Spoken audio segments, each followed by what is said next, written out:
अरे वाह भाभी, आपका सूट तो बहुत ही प्यारा लग रहा है। वैशाली ने अपनी भाभी सुमन से कहती है। सुमन अभी अभी शादी के बाद पग फेरे के लिए अपने घर गई थी और वापस ससुराल आई थी। सुमन कहती है, थैंक यू दीदी, ये मेरे भैया ने मुझे दिलवाया है। वैशाली ने कहा, भाभी मेरा सूट कहाँ है? सुमन ने कहा, आपका सूट मतलब? मैं कुछ समझी नहीं। शादी में आपके कपड़े मेरे मायके वालों ने भिजवाए तो थे, और आपका कौन सा सूट? वैशाली ने कहा, भाभी इसका मतलब आप सिर्फ एक ही सूट लाई हैं, विदा में अपने लिए मेरे लिए लेकर नहीं आई।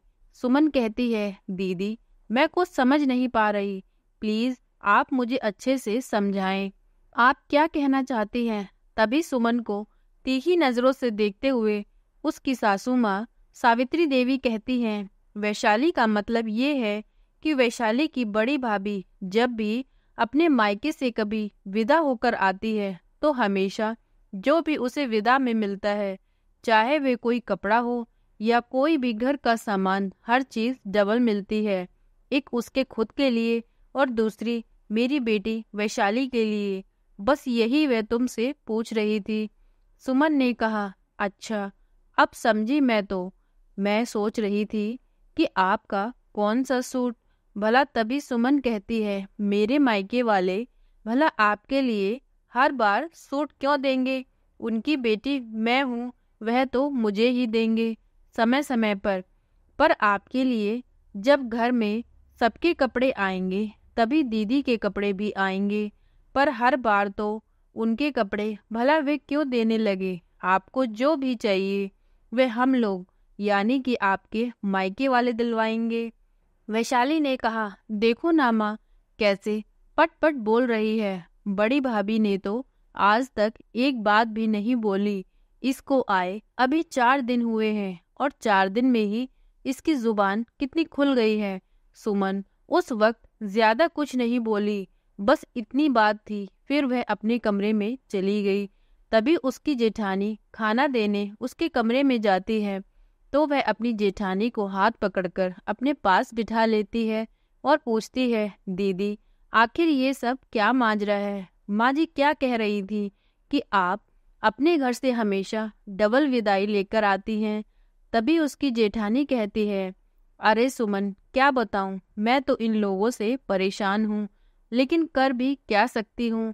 अब तक मैं अकेली थी, अब मेरा साथ देने के लिए तुम आ गई हो।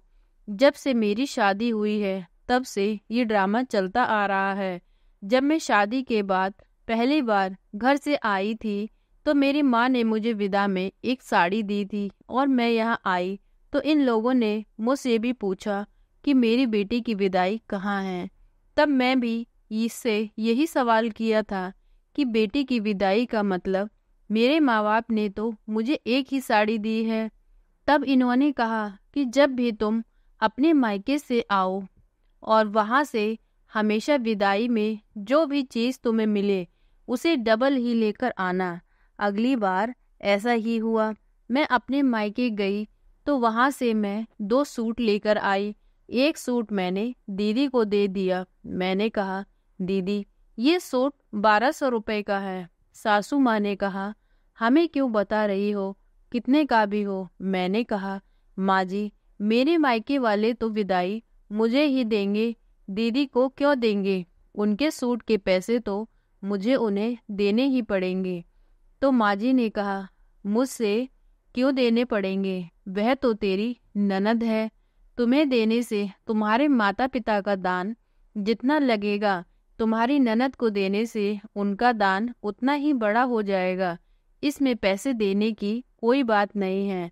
आखिर एक छोटी अकेली ही ननद है तुम्हारी, क्या उसके लिए तुम्हारे माँ बाप इतना भी नहीं कर सकते? फिर जब मैं अपने मम्मी पापा को ये बात बताई तो वे क्या करते बेचारे, मेरी भलाई के लिए हमेशा मुझे डबल विदा ही देते, जिसमें से मैं हर एक चीज़ दीदी को दे देती और एक चीज़ अपने पास रखती। तो ये वही परंपरा वहाँ से चली आ रही है। ऐसा ही ये तुमसे भी उम्मीद लगा रही थी, तभी तुमसे भी पूछ रही थी कि तुम दीदी के लिए कुछ लाई हो या नहीं।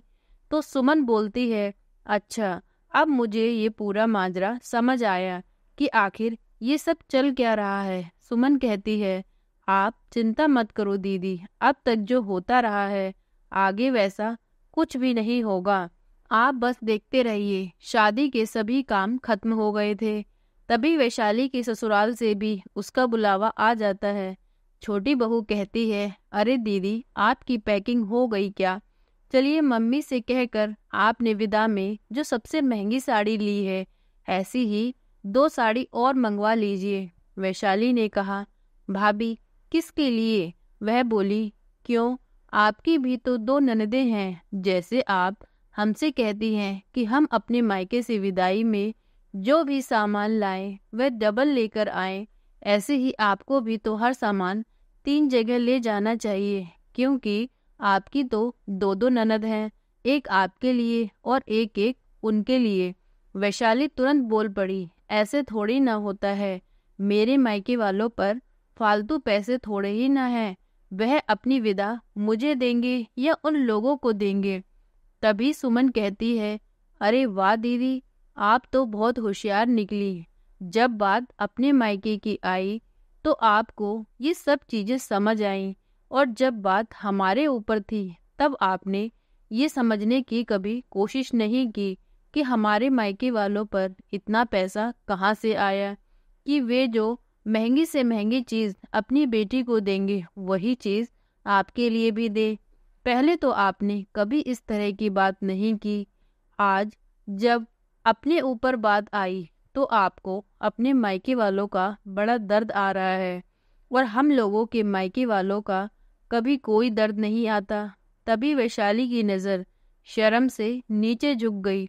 वैशाली के पीछे उसकी माँ सावित्री देवी खड़ी खड़ी सारी बातें सुन रही थी, सोच रही थी। छोटी बहू ने आते ही सबको आईना दिखा दिया और वैशाली अपनी छोटी भाभी से माफ़ी मांगने लगती है। कहती है, भाभी मुझे माफ़ कर दीजिए, आप सही कह रही हैं, मैंने कभी आप लोगों के मायके वालों के बारे में तो सोचा ही नहीं, सिर्फ अपना ही फ़ायदा सोचा। तभी उसकी माँ भी कहती है, हाँ बहू, आज तुमने मेरी भी आंखें खोल दी। अब से तुम्हें अपने मायके से कभी भी डबल सामान लाने की ज़रूरत नहीं है। जो विदा होगी वह सिर्फ तुम्हारी होगी। हमें अपनी बेटी को कुछ भी देना होगा तो वह हम अपने पैसों से खरीद कर देंगे, ना कि तुम्हारे मायके वालों के पैसों से।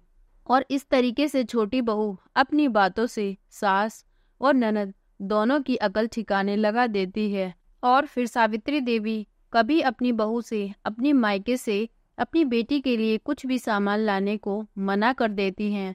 इस तरह से सुमन लालच के नाम पर लाने वाली विदा के इस नए आविष्कार को समाप्त कर देती है। तो दोस्तों, इतनी सी थी ये कहानी। आज की कहानी आपको कैसी लगी प्लीज़ कमेंट बॉक्स में ज़रूर बताइएगा, और प्लीज़ वीडियो को लाइक करें, चैनल को सब्सक्राइब करें। Thank you.